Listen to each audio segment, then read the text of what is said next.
Muy buenas tardes todos y todas. Mi nombre es Luz Rodríguez, médico, especialista en pediatría y especialista en nutrición clínica y salud pública. La tarde de hoy vamos a conversar sobre geohelmintiasis. Un poco la distribución de la discusión de hoy, definiciones y conceptos básicos, algunos aspectos epidemiológicos, fisiopatogenia de las parasitosis intestinales más frecuentes, manifestaciones clínicas, diagnóstico y terminaremos con tratamiento. Las geohelmintiasis son infecciones causadas por la ingestión de alimentos contaminadas con huevos del minto que proceden del suelo o por la penetración de las larvas de estos parásitos a través de la piel. Intensidad de infección. La intensidad de infección se mide por la cantidad de mintos expulsados después de la administración de un medicamento antihelmíntico o por la cantidad de huevo que se mide por gramo de heces. Infestación parasitaria. La presencia de parásitos sin manifestaciones clínicas. Parasitosis, la presencia de parásitos con manifestaciones clínicas, o sea, la enfermedad parasitaria. Prevalencia e importancia. Las helmintiasis más frecuentes son las causadas por Ascaris lumbricoides, trichuras, conocido también como tricocéfalo, anquilostomas duodenal y Necator americano, que son los anquilostomiasis. Esas son las tres en las que vamos a basar básicamente la discusión de la tarde de hoy. Hablamos de ascaridiasis como no solo la enfermedad más prevalente, sino que si hablamos de lo que es días perdidos o días de discapacidad por enfermedad, lo que son los DALI, es la que tiene el valor más alto. Entonces, ascaridiasis en primer lugar, anquilostomiasis y trichuriasis en segundo y tercer lugar. La ascaridiasis se transmite por los huevos de heces de una persona infectada. Transmisión fecal-oral, es decir, la persona infectada infecta el suelo y de alguna manera ese huevo larvado maduro pasa a otra persona y es capaz de reproducir la infección en el adulto que los ingiere. Los helmintos adultos viven en el intestino delgado y en las zonas donde se carece de sistemas adecuados de saneamiento, sobre todo de agua y suelo, son capaces de infectar a otro humano. La infección ocurre entonces a través de la ingesta de hortalizas insuficientemente lavadas o no cocidas o no peladas, por la ingestión de agua contaminada y en el caso de los niños por jugar en el suelo contaminado y llevarse las manos con tierra a la boca. No hay transmisión directa de persona a persona ni a partir de heces frescas. Es importante que la expulsión del huevo por el adulto infectado permanezca en la tierra hasta la forma madura. Entonces no hay infección persona a persona. Los adultos con Ascaris lumbricoides residen con mayor frecuencia en el yeyuno, causando alteraciones de la ingesta, alteraciones en la digestión y absorción de nutrientes, o sea, desnutrición, pueden causar complicaciones como obstrucción intestinal y migración larvaria, o lo que llamamos migración errática de Ascaris. Este es el ciclo vital del Ascaris lumbricoides. Los huevos embrionados pasan de su forma de larva de L1 a L4 después de 18 días. Esos huevos larvados pasan a la mucosa intestinal, son ingeridos por el humano y pasan a la mucosa intestinal. En la mucosa intestinal llegan a la circulación por vía portal y pasan a la circulación general. De ahí migran a los pulmones y las larvas maduran en 10 a 14 días, que es la fase larvaria, y penetran en los alvéolos y llegan al árbol bronquial, a la garganta y son deglutidos para regresar al intestino delgado donde maduran hasta su condición de adulto. Ese paso respiratorio larvae es lo que se conoce como la enfermedad de Loeffler. Algunas manifestaciones clínicas de la ascaridiasis. Cuando la ascaridiasis es moderada, cuando la carga parasitaria no es tan alto, puede haber dolor abdominal difuso, náuseas, vómitos y diarreas que pudiera eventualmente tener sangre. La ascaridiasis intestinal severa, el dolor abdominal se hace intenso y persistente. Hay astenia, cansancio, vómitos, pérdida de peso, expulsión de vermes no por vía anal, sino por otros orificios, en este caso boca, pseudoobstrucción intestinal y la migración errática a vías biliares, invaginación intestinal y hasta apendicitis. El diagnóstico es la observación de los huevos de la materia fecal bajo microscopio. La OMS clasifica las ascaridiasis en leve, moderada y severa en base al contagio de huevos por gramos de heces. 5.000 huevos, menos de 5.000 huevos, de 5.000 a 50.000 y más de 50.000 para infestaciones severas o infecciones severas. La cantidad de helmintos que infectan un individuo se llama la carga de gusano, se determina contando los gusanos expulsados después de la administración del antihelmíntico. La ecografía y la radiología son herramientas útiles para diagnosticar complicaciones de la caridiasis como la obstrucción intestinal, la migración biliar o para detectar algunas otras localizaciones de estos gusanos o helmintos. ¿Cómo prevenimos las caridiasis?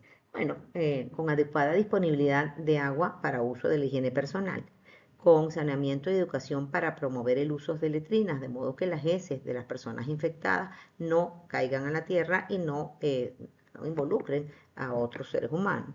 La educación sobre el lavado de manos antes y después de manipular alimentos, evitar el uso de heces humanas para compostar como fertilizante, mejorar el incremento del acceso a instalaciones de saneamiento básico como son las letrinas, los pozos sépticos, para eliminar apropiadamente las heces. El tratamiento de la caridiasis con una dosis de albendazol 400 miligramos o el mebendazol 100 miligramos 2 veces al día por 3 días.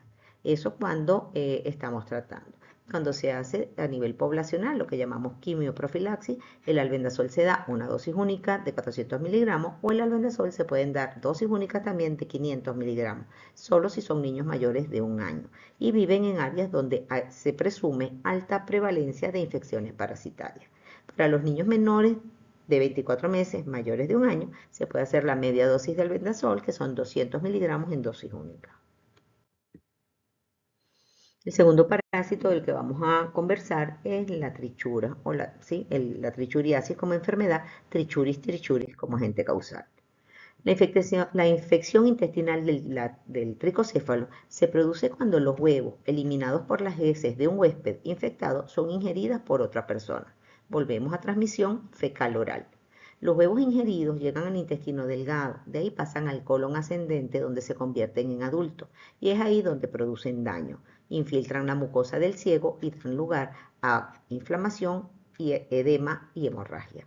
Las infecciones por tricocéfalos causan morbilidad por una disentería, por esa inflamación colónica que se llama el síndrome disentérico por trichuri, con efectos directos y pérdidas indirectas de sangre, y otra de las complicaciones de la trichuriasis por esa pérdida hemática es la anemia. El ciclo evolutivo de la trichura trichuri. Los huevos ingeridos llegan al intestino delgado y ahí mismo se convierten en larvas que maduran, descienden por el tubo digestivo hasta el colon donde se convierten en adultos. Aquí no hay ciclo por vía respiratoria para ser deglutidos, sino que una vez ingeridos llegan al intestino donde se convierten en adultos. En el colon, ya adultos, se incrustan en la capa epitelial del ciego y es donde producen su daño. Los gusanos adultos ponen huevos en la luz intestinal que son excretados por las heces y repiten el ciclo. El síndrome entonces de disentería por trichura se caracteriza por distensión abdominal, anemia, diarrea con sangre o disentería, deterioro del crecimiento, palidez por anemia y prolapso rectal. El síndrome de disentería generalmente informa sobre una carga masiva de trichuros con la necesidad de hacer más de un ciclo de tratamiento. La pérdida de sangre se estima que por ese se pierde entre 0,8 y 8 mililitros por día en infestaciones masivas y está altamente correlacionado con la carga de gusano. Esto produce anemia, así que al mismo tiempo que tenemos que tratar la trichuriasis, deberíamos tratar la anemia. El diagnóstico, la observación de los huevos en microscopio en materia fecal a través del microscopio. De igual manera, la OMS las divide en leve, moderada y severa en base a el número de huevos por 100 gramos de heces. La rectosigmoidoscopia también puede ser útil para detectar la trichuriasis a nivel del ciego. Ahora vamos a hablar del tratamiento de la tricocefalosis. El tratamiento del tricocéfalo se hace de igual manera con albendazol, los 400 miligramos, o el mebendazol, 100 miligramos 2 veces al día. Solo que no son dosis únicas, sino que el tiempo de tratamiento es 3 a 7 días para el albendazol, igual 3 a 7 días para el mebendazol.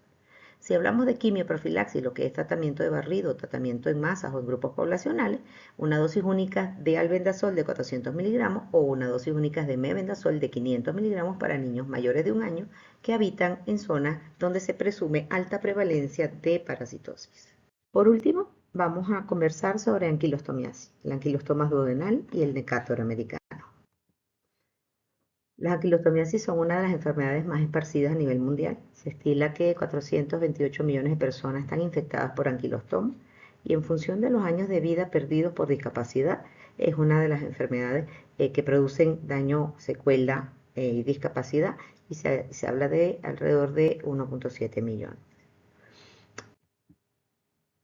Los huevos del anquilostoma se desarrollan en el suelo, se convierten en larvas que al madurar penetran la piel. En este caso, habíamos hablado de transmisiones fecales orales, aquí estamos hablando de fecal cutánea. Estas penetran la piel, migran al intestino. La infestación se produce principalmente por caminar descalzo sobre el suelo contaminado, transmisión transdérmica para el anquilostomo duodenal y el americano. En el intestino, los anquilostomas muerden la mucosa intestinal para alimentarse de sangre y en la boca tienen unas sustancias anticoagulantes que provocan una pérdida hemática. La infección por Decatur americano provoca una mayor pérdida de sangre a nivel individual y a nivel poblacional.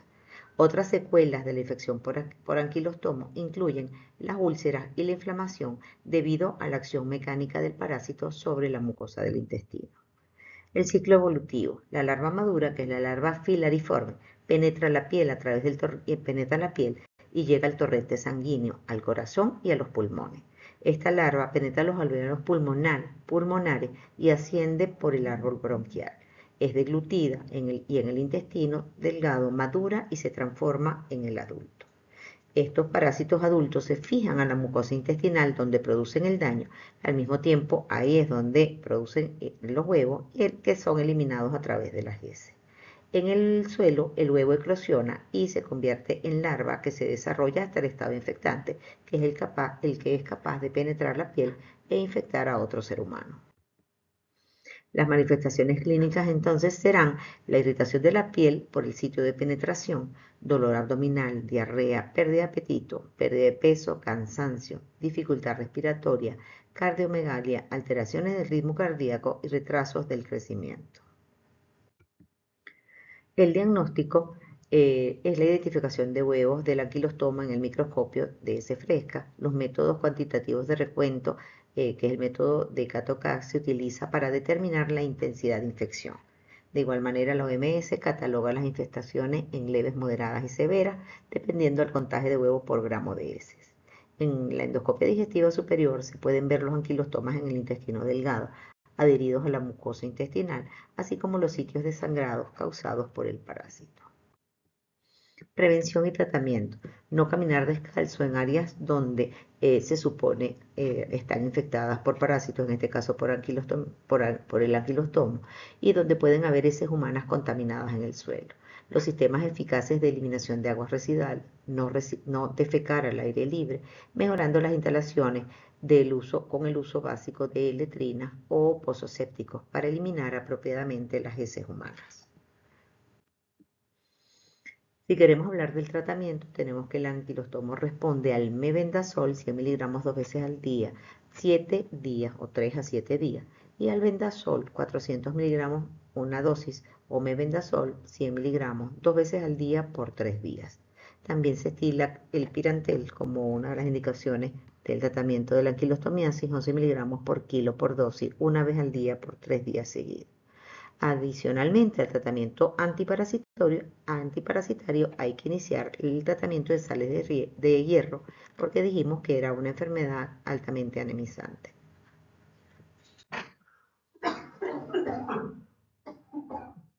Tenemos dentro de la clasificación de antihelmínticos que están en la lista de medicamentos esenciales, tenemos el albendazol, el mebendazol, el pirantel, el praziquantel.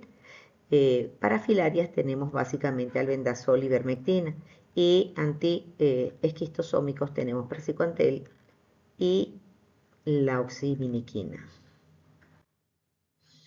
Por último tenemos un cuadro resumen del uso de antiparasitarios para diferentes enfermedades parasitarias. Básicamente albendazol, mebendazol tienen amplias indicaciones. Queda metronidazol para el uso de algunos protozoarios intestinales y como la Yardia o como el Blastocystis hominis, pero básicamente albendazol y mebendazol son los antiparasitarios de mayor uso.